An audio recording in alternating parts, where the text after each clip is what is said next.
పరిశుద్ధుడైన దేవుని నామమునకి మహిమ కలుగును గాక. అందరూ ఆమేన్ చెప్తామండి. నాకు ఈ సమయం ఇచ్చిన ప్రియ దైవజనులు వరుణ్ గారికి, అలాగే పెద్దలు దైవజనులు, అభిషక్తులు, అద్భుతమైన వరములతో వాడబడుతున్న దైవజనులు రెవరెండ్ డాక్టర్ జేమ్స్ అయ్య గారికి, నన్ను ఇక్కడకు రావడానికి కారకులైనటువంటి మా యొక్క ప్రియులు దైవజనులు ప్రభుదాస్ అయ్య గారికి, అమ్మగారికి, ఇక్కడ ఎంతవరకు కూర్చుని మీ అందరికీ లోక రక్షకుడని యేసుక్రీస్తు నామములో నిండు వందనాలు తెలియజేస్తున్నాను. దేవుడు మిమ్మల్ని అందరినీ దీవించునుగాక. వాస్తవానికి దైవజనంగమా చాలా సార్లు విన్నాము, కానీ నేను ప్రత్యక్షంగా చూడడం గత నెలలో ఒక వివాహంలో దైవజనులు దేవుని చేత ప్రవచన స్వస్థత వరంతో వాడబడుతున్న దైవజనులు వరుణ్ గారిని నేను డైరెక్ట్గా చూడడం, వారిని కూర్చున్న పరిచయం చేసినప్పుడు ఇలా ప్రతి నెల పెడుతున్నారు అన్నప్పుడు మీ పరిచయను చూడడానికి మాత్రమే ఈరోజు ఇక్కడికి వచ్చాను. నేను వాస్తవానికి ఇంత ఘనమైన పరిచర్య ప్రతాపురం పట్టణంలో జరుగుతుందని వారు వెంటనే నాకు ఒక యూట్యూబ్ లింక్ పంపినప్పుడు నేను కూడా పరిచర్యలో వెళ్ళి ఏకోపించాలి అని ఆశ కలిగొచ్చాను. నన్ను గురించి చెప్పడం కంటే నా దేవుని గురించి చెప్తే అది మీ అందరికీ దీవెన. ఆమేన్. దేవుని మాట ఎక్కడ పలకబడితే అక్కడ అపవాదికి వణుకు పడుతుందండి. ఎక్కడ యేసయ్య నామం పలకబడుతుంది అక్కడ దురాత్మ చీకటి శక్తులు పటాపంచలైపోతాయి. ఖచ్చితంగా రాత్రి నా దేవుడు మీ అందరికి విడుదల ఇవ్వబోతున్నాడు ఆయన. హల్లెలూయా. అందుకే దేవుడు మిమ్మల్ని అందరిని ఇక్కడికి తోడుకుని వచ్చాడు. మనం ఆరాధించే దేవుడు, మాట్లాడే దేవుడు ఆయన. మనం ఆరాధించే దేవుడు మన మధ్య సంచారం చేస్తున్న దేవుడు ఆయన. మనం ఆరాధించే దేవుడు, మనం జ్ఞాపకం చేసుకుంటున్న దేవుడు, ఈ భూమిని ఆకాశమును సృష్టంతటిని కలగజేసి వాటి మీద అధికారము కలిగిన దేవుడు ఆయన. హల్లెలూయా, హల్లెలూయా. నన్ను కూర్చున్న చిన్న ఇంట్రొడక్షన్ చెప్పి నేను మరలా వెంటనే దైవజనులకి సమయం అప్పగించేస్తాను. మా నాన్నగారు దైవజనులు సత్యానందమయ్య గారు, వారు పెద్దహాపురం ఫెలోషిప్ క్లబ్స్ లో ప్రెసిడెంట్ గా ఉంటూ ఉన్నారు. వారికి 4 సంతానం, నాకు 2 అక్కలు, నేను 3వ వ్యక్తి, నా తర్వాత తమ్ముడు. మేమందరము కూడా ప్రభు పరిచర్యలో ఉన్నాం. పెద్దక్క, మా బావగారు 2 పరిచర్యలో ఉన్నారు. అందరూ కూడా సంఘములు కలిగి ఉన్నారు. నేను కూడా పరిచర్య కలిగి ఉన్నాను. నేను చాలా షార్ట్ మాట్లాడాలనుకుంటున్నాను. నేను దేవుని కృపను బట్టి నేను పుట్టక మునిపే 2 అక్కలు పుట్టిన తర్వాత నాన్నగారికి అంటే మా అమ్మగారు వాళ్ళ నాన్నగారు దేవుని ఎరగనవారు. వారు విగ్రహారాధన చేసేవారు. పటవల గ్రామం మాది, పిఠాపురం మండలం ఒక గ్రామం. వారు చెప్పిన మాట ఏంటి అంటే, నీకు మరలా ఒక కొడుకే పుట్టడు, మరలా కుమార్తె పుడుతుంది. అందుకని నువ్వు ఆపరేషన్ చేయించుకుంటే మంచిది, ఇంక నువ్వు కొడుకు పుట్టడు అని చెప్పేవారు. కానీ నాన్నగారు విశ్వాసంలో పెరిగేవారు, ప్రార్థనలు దిగేవారు. నేను నమ్ముకున్న దేవుడు గొప్పవాడు, తప్పకుండా నాకు కొడుకునేస్తాడు, వాడిని నేను దేవునికి ఇస్తాను అనే మాట. ఊరుకోండి, ఇలాంటి మాటలు ఎప్పుడో చూస్తున్నాం. మీరు ఎవరికి దేవుని తీసుకొచ్చి ఇక్కడ చెప్తే నీ కొడుకు పుడతాడా అని వారు మాట్లాడే సమయంలో ఒక ఛాలెంజ్కి వచ్చారు 2. మధ్యలో అమ్మగారు వేదనతో ప్రార్థన చేస్తున్నారు. ప్రభా, మా నాన్నగారు మాట వినడం లేదు, నా భర్త కూడా మాట వినడం లేదు. ఈయనంటాడు ఖచ్చితంగా నాకు కొడుకే పుడతాడంట. మా నాన్నగారు అంటాడు లేదు, నీకు దోషం ఉంది, ఆ దోష నివారణ పోయేదాకా నీకు జరగదు అంటాడు. ఈయన విగ్రహారాధన ఒప్పుకోడు అని వీళ్ళిద్దరు వచ్చారు. ఈయన ఎంతవరకు ఛాలెంజ్కి వచ్చారంటే, మా నాన్నగారు అన్నాడు, నన్ను నమ్మిన దేవుడు, నేను నమ్మిన దేవుడు గొప్ప అద్భుతాలు చేసే దేవుడు. మీరు ఏమన్నా సరే ఖచ్చితంగా నా దేవుడు నాకు కొడుకే ఇస్తాడని అన్నారు. మా తాతయ్య గారు ఛాలెంజ్, రోషం ఎక్కువ, పెద్ద రైతు, వాళ్ళందరూ అన్నారు, సరే నీ దేవుడు నిజమైనడైతే నీకు కొడుకు పుట్టిన తర్వాత నా కూతురు నీ ఇంటికి వస్తుందని మా అమ్మగారిని తీసుకుని పటవలు వెళ్ళిపోయారు. ఈమె వేదన, ముందేమో భర్త కావాలి, వెనకాల నాన్న కావాలి, ఎవరిని వదుకోలేని స్థితి. అయినా నాన్నగారు తాతయ్య గారు బలవంతం చేయడం వల్ల వారు పటవలు వెళ్ళిపోయారు. అక్కడి నుంచి అవి ఆవేదన వెళుతున్నారు. ఒక ఛాలెంజ్ చేశారు, నీకు కనుక కొడుకు పుడితే నీ దేవుడు నిజమైన వాడైతే నేను వచ్చి నీ దేవుడి దగ్గర నా తలెస్తాను, ఒకవేళ నీకు కనుక కొడుకు పుట్టకపోతే కూతురు పుడితే నువ్వు వచ్చి నా దేవత దగ్గర నువ్వేం చేయాలంటే నీ తల ఇవ్వాలి.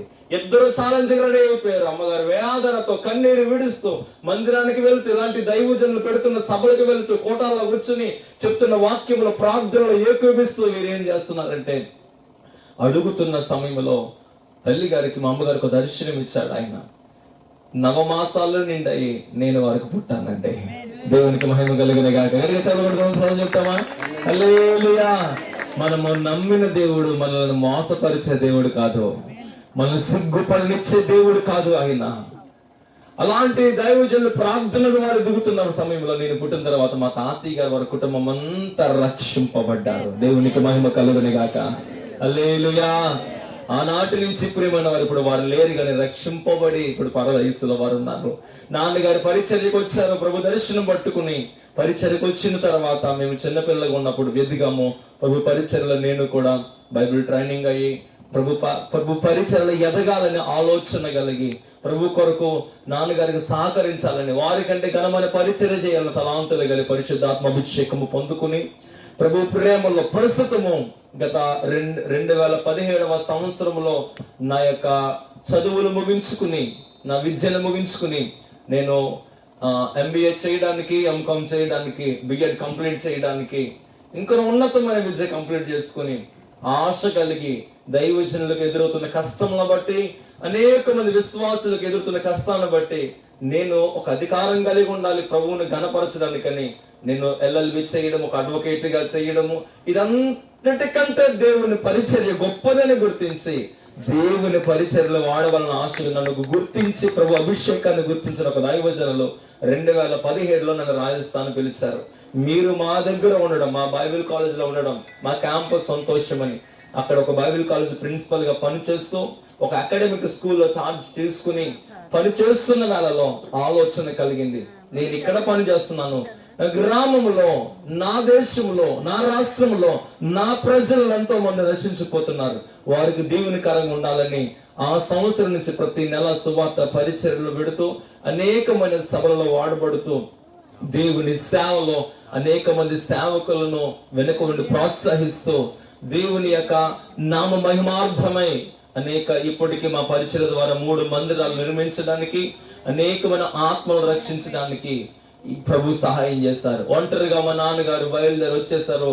ఎవరు ఎరగని ప్రాంతం, గోరింట ప్రాంతం, విగ్రహారాధన ప్రాంతం, చంపడానికి ప్రయత్నం చేస్తారు, అక్కడ పెట్టడానికి వీల్లేదన్నారు. ఒంటరిగా వచ్చిన ఆయన దేవుడు వేల మంది ఆత్మలను అప్పగించారు. దేవునికి మహిమ కలిగిన గాక. ఇప్పుడు 4 సంఘాలు కట్టబడ్డాయి మా ఆధ్వర్యంలో. అనేక మంది దైవజనులు ప్రోత్సహించారు, కృప చూపుతున్నారు. అంతేకాదు ఇప్పుడు పెద్దాపురం మండలంలో కాదు కానీ ఇటు ఒరిస్సాలో, ఇటు గుజరాత్, రాజస్థాన్ లో, అలాగే అరకు ప్రాంతంలో ప్రభు పరిచర్య జరగడానికి దీనులమైన మమ్మల్ని దేవుడు వాడుకుంటూ ఉన్నారు. దేవునికి మహిమ చాలా. ఎందుకంటే ఇక్కడున్న దైవజనులు నా చిన్ననాటి నుంచి బాగా ఎరిగిన దైవజనులు మా పరిచర్య కోసం నేను చెప్పిన దానికి ఎక్కువగా వారికి తెలుసు. నిన్న సమయంలో 103వ కీర్తన 10వ వచనము 11వ వచనం చదివి నేను 3 నిమిషాల్లో మరలా సమయాన్ని, ఎందుకంటే ఈ సమయం చాలా విలువైనది. మీరు అందరూ చాలా దూర ప్రాంతాలకు వచ్చారు. నిజంగా ఇలాంటి వరము కలిగిన వారి రోజు దేశానికి చాలా అవసరం అండి. ఇలాంటి భారము కలిగిన వారు మన దేశానికి చాలా అవసరం. నిజమే దైవజనులు, నేను కోవిడ్ టైంలో ఏంటి ప్రభు ఈ ఘోరమనే స్థితి అని ఒక ఆవేదనతో ఆ రాత్రి ఒక పాట, రాత్రి కాల టైంలో నేను కూర్చుని ప్రభు కృప నాకు ఇచ్చిన తలాంత ఏంటంటే ఆరాధన నడిపించేటప్పుడు దేవుడు విడుదలనిస్తాడు. ప్రభు వారు నాకు ఇచ్చిన వరం అది. ఒక ఆరాధన చేస్తుండగా దేవుడు అనేకమైన విడుదల కలిగి చేశాడు. దేవుడు అనేక సాక్ష్యాలు ఇచ్చారు. అలాంటి సమయంలో వాస్తవానికి ఈ రోజు ఇక్కడికి రావడం దేవుని సంకల్పమేమో నేను అనుకుంటాను నిజంగా. ఎందుకంటే మాకు గోరెంట్లో ఆన్లైన్ ప్రేయర్ ఉంది ఇక్కడ మా సంఘంలోనే.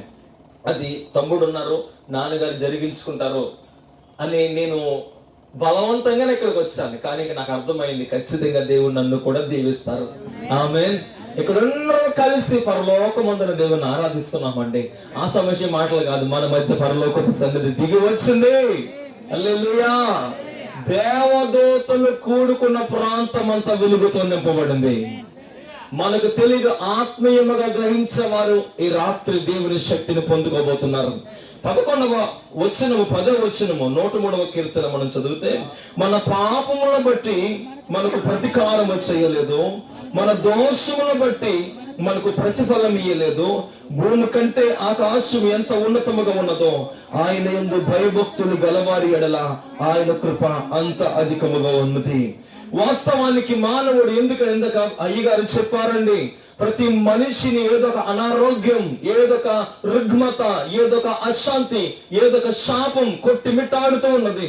ప్రతి వ్యక్తి కూడా ఏదొక తెలియని ఆవేదనలో, ఏదొక తెలియని సమస్యల వలయంలో తిరుగుతూ ఉన్నాడు. కారణం ఎవరు అంటే దురాత్మల సమూహము, దురాత్మ శక్తుల ప్రభావము మనిషిని దాడి చేస్తూ ఉంది. మానవుడు ఎప్పుడు విషయాన్ని గ్రహించగలరు అంటే మనోనేత్రములు తెరవబడ్డప్పుడు అపవాది కార్యములు మనిషి ఖచ్చితంగా గుర్తించగలడు. ఎప్పుడు ఈ విషయాన్ని మానవుడు అర్థం చేసుకుంటారు అంటే లాంటి దైవజనుల ప్రార్థనలో అభిషేకం అనే కాడి కిందకు వచ్చినప్పుడు చీకటి శక్తుల కాడి విరగొట్టబడుతుంది. హల్లెలూయా. ఏంటి కారణం అంటే చీకటి శక్తులు మానవుని పాపములోనికి నడిపించేస్తున్నాయి. చూడండి, ఎక్కడ చూడనివ్వండి మనిషి నడవడిక పాపముగా మారిపోతుంది. మనిషి జీవితము పాపములోనే జీవిస్తున్నారు. మానవుడు ప్రియమైన వాళ్ళరా జీవించే జీవిత విధానం అంతా మారిపోయింది. చెడుతనమే జీవన విధానముగా, సంతోషము కావాలి, ఎంటర్టైన్మెంట్ కావాలి. లోక సంబంధమైన చెడుతనములో సంతోషం ఉందని లోకాన్ని వెతుకుతున్నాడు మానవుడు. ఆ లోకములో ఏముంది అంటే మనము నమ్ముతున్న పరిశుద్ధ గ్రంథం, మానవులను మార్చే గ్రంథం అని జీవ గ్రంథం చెప్తున్న మాట ఏంటంటే, లోకములో ఉన్నదంతయో శరీరాశ, నేత్రాశ, జీవపడంబం, ఈ ఆయుధముల బట్టి అపవాది లోకములు పాపములోనికి ఎత్తేస్తున్నాడు. పాపములో ఉన్న మనలను మరణానికి పంపించేస్తున్నాడు.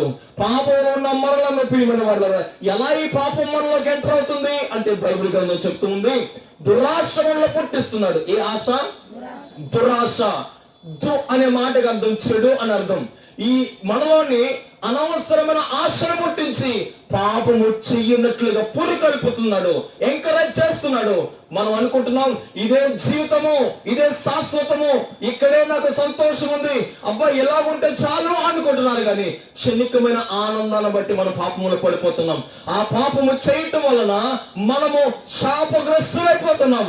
ఆ శాపం మనలను అనారోగ్యం కిందకు తెచ్చేస్తుంది.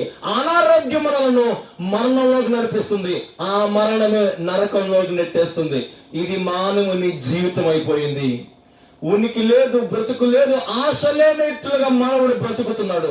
ఎంతో మంది ఎదురు చూస్తున్నారు మాకు విమోచకుడు కావాలని, కానీ వారికి మార్గం దొరకలేదు. పరలోకముందన దేవుడే భూమి మీదకి వచ్చేసాడు మనందరి కొరకు మార్గముగా, జీవముగా, సత్యముగా. హల్లెలూయా. ఆయన భూమి మీదకి వచ్చి నేనే మార్గమును అన్నాడు. నువ్వు ఏది వెతుకుతున్నావో నన్ను వెతుకు వారికి నేను దొరుకుతాను అన్నాడు. వెతుకుడి మీకు దొరుకును. మనం బంగారం వెతుకున్నట్లు దేవుని వెతకం. హల్లెలూయా. ధనాన్ని వెతుకున్నట్లు దేవుని వెతకము. ఈ రోజు మన ప్రజలు గాని, మన దేశము గాని, మనవారి గాని దేవుని వెతికితే ఖచ్చితంగా మన దేశము దేవుని రక్షణ కిందకు వస్తుంది. ప్రియులారా గమనించండి, ఇలాంటి జీవితంలో, పాపపు జీవితంలో, దోషములో మానవుడు బ్రతుకుతున్నాడు. అందుకనే అనారోగ్యం పాలైపోతున్నారు. అందుకనే శాపగ్రస్తులైపోతున్నాడు. ఒక శాపం మానవుడు ఏం చేస్తుందో తెలుసా? మొట్టమొదటిగా జీవితంలో మనశ్శాంతి లేకుండా చేసేస్తుంది, కంటి నిండా నిద్ర లేకుండా చేస్తుంది, ఎందుకు బ్రతుకుతున్నట్లుగా చేస్తుంది. ఈ శాపం, ఈ పాపం మానవుని చిరునవ్వు లేకుండా చేస్తుంది, సంతోషం లేకుండా చేస్తుంది. ఎప్పుడో ఏదో ఒక సమస్య, కుటుంబంలోని సమస్య, కుటుంబంలో బాధ, అప్పటి వరకు ప్రేమగా మాట్లాడే వారి దగ్గర నుండే గొడవలు మొదలవుతుంటాయి. చిన్న గొడవ, చిన్న సమస్యను బట్టి ఎంతవరకు వెళ్ళిపోతుందంటే అది బంధాలు తెగిపోయేంతగా వెళ్ళిపోతుంది. ఒక శాపం, ఒక పాపం అంతగా ప్రభావం చూపుతుంది. కానీ ఈ రోజు శుభవార్త, మనం ఆరాధిస్తున్న యేసయ్య పాపానికి విరుగు మనకి రాత్రి అనుగ్రహించాడు ఆయన. హల్లెలూయా. పాపం అనే శాపం అనే కాడి కింద ఉన్న మనలను ఆ కాడి నుంచి రప్పించడానికి, తప్పించడానికి, విడిపించడానికి, అపవాది కోరలు తెగొట్టడానికి యేసయ్య మనకు దొరికాడండి. హల్లెలూయా, హల్లెలూయా. నిజమే ప్రియమైన వారలారా, ఈరోజు ఒకవేళ అలాంటి జీవితంలో మనం ఉన్నామేమో, అలాంటి పాపము శాపం అనే కాడి కింద మనం ఉన్నామేమో, ఆయన అంటున్నాడు ఈ రాత్రి యేసయ్యా నీ దాసుల దగ్గర నన్ను రప్పించావు. ఇంత అభిషేకం కలిగిన దైవజనులు మనకి ఎక్కడ దొరకరు. ఇలాంటి ఇదే భారముతో, ఇంతటి భారము కలిగి, తపన కలిగి నా ప్రజలకు విడుదల కావాలి అన్నవారి రోజులు లేరండి. నా దేశానికి, నా పట్టణానికి విడుదల కావాలన్నవారు లేరండి. నేను అంటున్నాను, అలాంటి వారు ప్రజల్లో ఉండాలి, అలాంటి సేవకులు కావాలి, భారం కలిగిన వారు కావాలి. ఇదంతా ఖర్చే, కానీ ఇదంతా ఆత్మ కొరకైన ఖర్చు అండి. హల్లెలూయా, హల్లెలూయా. ఇదంతా మనిషిలో సంతోషం చూడాలనే ఖర్చు అని చెప్తున్నాను. ఎవరైతే యేసుక్రీస్తు ప్రభు వారిని ఒక్క మాట మాట్లాడతారో, జీవితంలో మార్పును కోరుకుంటారో, నా జీవితంలో యేసయ్య పరిపాలన చేయాలి, నాలో పరిశుద్ధాత్మ అభిషేకము ఏలుబడి చేయాలి, నా మీద చీకటి కాదు, వెలుగు ఉన్న దేవుడే, నేను లోకమునికి వెలుగునని చెప్పిన దేవుడే నాలో ఉండాలి అని ఒక ఆలోచన కలిగినట్లయితే ఈ హృదయమైన ఆలయములో పరిశుద్ధాత్మ దేవుడు ఉంటారని వాగ్దానం ఇచ్చారు. పౌలు గారు మాట్లాడుతూ వచ్చిన మాట, ఆయన మీ హృదయము దేవుని ఆలయమే ఉన్నది, మీ దేహము దేవుని ఆలయమే ఉన్నది అని మీరు ఎరగరా అంటున్నాడు. ఈ రోజు కూడా మనము దేవుని ఆహ్వానించి ఆయన అభిషేకముతో నింపబడితే, ఆయన మహిమతో కప్పబడితే, ఆయన వెలుగుతో నింపబడితే 11వ వచనం ఉంటుంది, ఆకాశము రాయబడిన మాట, భూమి కంటే ఆకాశము ఎంత ఉన్నతముగా ఉన్నదో. ఇది వినడానికి ఆశ్చర్యంగా ఉంది కదమ్మా, ఇది వినడానికి ఆశ్చర్యంగా ఉంది కదండి. భూమి కంటే ఆకాశము ఎంత ఉన్నతముగా ఉందో కొలవగలమా మనము? అందరూ చెప్తారా కొలవగలమా?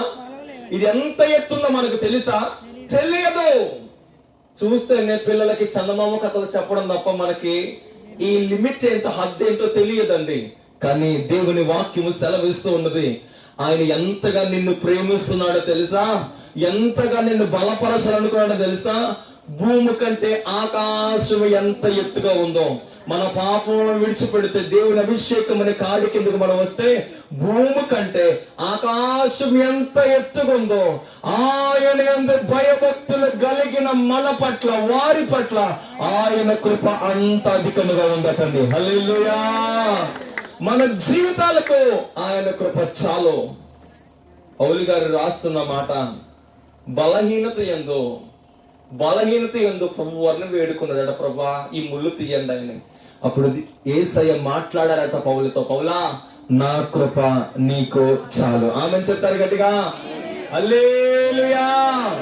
ఈ రాత్రి విలువైన సమయంలో మనం ఉన్నాం, పరిశుద్ధమైన స్థలంలో మనం ఉన్నాం. విశ్వసించండి, నమ్ము ప్రతి వానికి సమస్తము, చెప్పాలి గట్టిగా, సాధ్యమన్న వారు 2 చేతుల పైకి ఆమేన్ చెప్పండి. హల్లెలూయా. అసాధ్యమైన దాన్ని సాధ్యపరిచే దేవుడు మన యేసుక్రీస్తు ప్రభు వారండి. హల్లెలూయా. కాబట్టి ప్రియమైన దైవజనాంగమా, ఈ రాత్రి ఆయన కృపలో మనం వర్ధిల్లుదుముగాక. చీకటి శక్తుల ప్రభావం కృప కూలిపోవును గాక. యేసయ్య మన మధ్య ఘనపరచబడును గాక. సమయం లేదు కాబట్టి నా అంశం ముగిస్తున్నాను. సమయం ఇచ్చిన దైవజనానికి మరొకసారి వందనాలు తెలియజేస్తున్నాను.